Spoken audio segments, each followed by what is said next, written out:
Before we look at setting up the draw, let's have a look at materials you will need to draw. In actual versus virtual classes, I provide a materials list which doesn't always get to the student somehow. I've never been too particular on materials, as I figure people can choose what they prefer to work with. I mean, a lot of it is all very preferential. But this has been a flaw on my part if you are just starting out. It behooves me to let you know what works for me and provide you with some drawing material basics. Then you can explore from there as you explore your drawing. I've used this image for drawing courses for many years, and it shows the basic materials you might actually draw with. I will suggest keeping it simple and affordable. You could just show up with a drawing board, a couple of sticks of soft Conte, an eraser of some kind, a pocket knife, a newsprint pad, and a drawing board. But I'm going to suggest a few other things in addition as well, which I find are really helpful. Here's my current kit of drawing materials. This doesn't include easel and drawing board and paper, and I notice I forgot to put an eraser on the table for the photo. We'll look at these after. First, let me warn you off using graphite pencils or sticks, particularly on the newsprint that we're going to be using.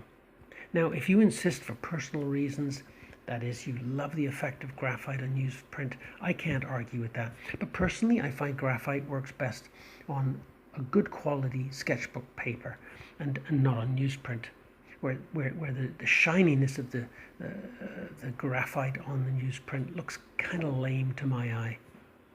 Really super soft dark graphite looks better on newsprint, but I won't recommend graphite at all for cheap newsprint, the kind of thing we're using. I found a nice tin to hold most of my kit, especially stubs of Conte crayon and compressed charcoal. I can put all that messy stuff in the tin and slip it in my back pocket. I bring a pocket knife, or at the moment I have a utility knife with a retractable blade, which I can also slip into my pocket. I usually bring my red Koh-i-Noor clutch 5.6mm lead or crayon holder. I've got a couple of them, and one dates back to 1976, and I still use it to this day. In this crayon holder, I put Cretacolor crayons, which I buy in packages, plastic tins really. I prefer the softer, greasier No. 2 Nero crayons. There are also lovely sanguine and beast colors available. I like to work rich and dark when drawing from life, and so I don't often use this arrangement on newsprint, as the crayons aren't quite as rich as Conte or compressed charcoal. But they're nice for detailed work or longer poses. They have a lighter touch which others might prefer. I prefer this clutch holder and the crayons for working in a sketchbook. Like the tin of messy materials and the utility knife, I can slip this crayon and holder into my pocket and not soil my pants and underwear with messy drawing materials. I love these Derwent pencil stub holders as much as my Koh-i-Noor clutch holder. Here they are again. You buy two for a very reasonable price. They are designed to hold pencil stubs, but one of them holds a square-shaped stick of General's compressed charcoal, and the other holds a stick of Conte crayon. It can get annoying trying to work with a stick of something that gets increasingly smaller. As well, with a reduced stick of Conte or charcoal, it is hard to measure angles or proportions, as you would with a stylus in your hand. Here's some Conte crayon, which will fit nicely into the black Derwent pencil stub holder. And again, as I've said, I like rich darks when drawing on newsprint, so I like the 6B, if possible. It might be that Conte just goes to 3B, but get the darkest kind you can. Here's something you need to know about all pencils and crayons. Generally speaking, the same softness and darkness rating given to graphite crayons seems to carry over. Graphite pencils start at HB and get harder as you go to the left into the H's and softer as you get into the B's, which tend to jump in twos. So you'll find compressed charcoal and Comté and charcoal crayons rated 2B, 4B, 6B. Sometimes you'll find 8B materials. You might want to try them all. I've personally settled on the soft stuff, the 6Bs for the time being. I like the softest possible black Comté I can get.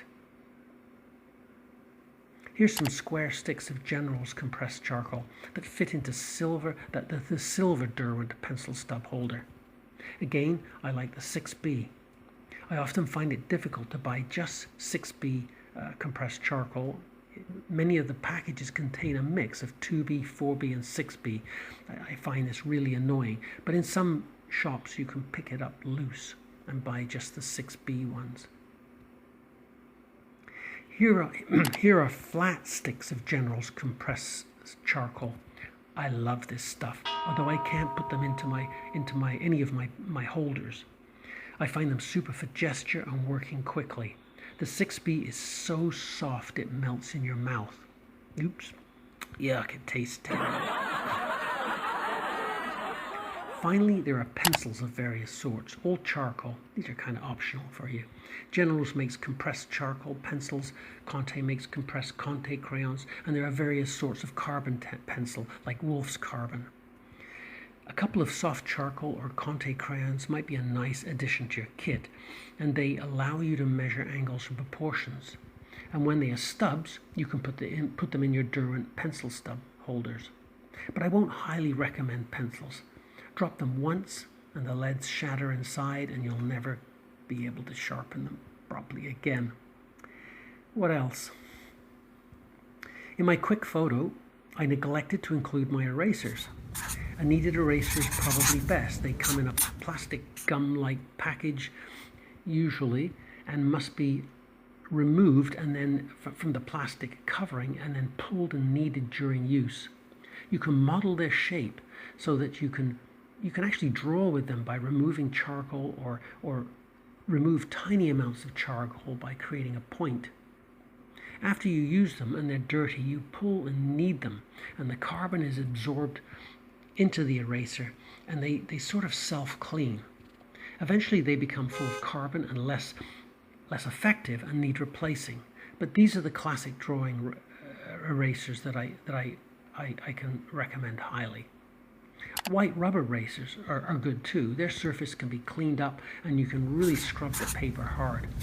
You can use your knife to shave off small bits in order to erase tiny bits of charcoal. You will need an 18 by 24 inch newsprint drawing pad. Any brand will do really. Should be 40 or 50 sheets. You'll need a drawing board, although if you are taking an evening class with me at the local college, boards are available here as well as available there, as well as studio easels.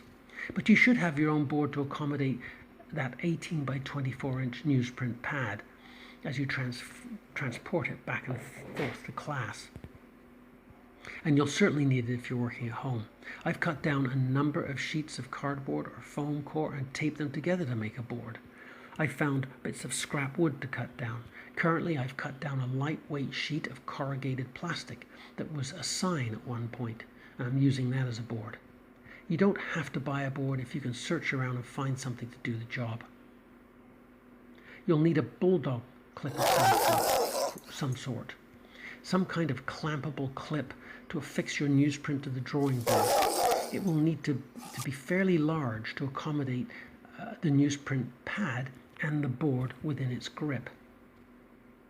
And if you aren't taking a class at the local college where easels and drawing courses are provided, or you're doing this at home, you might like to buy a cheap easel. This is the steel easel that I like.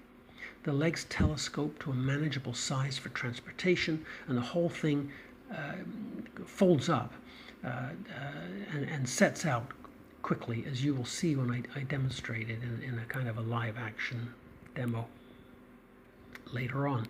My first easel like this lasted 30 years, and as well as life drawing classes, I took it with me in order to paint watercolors, backpacking, and canoe tripping.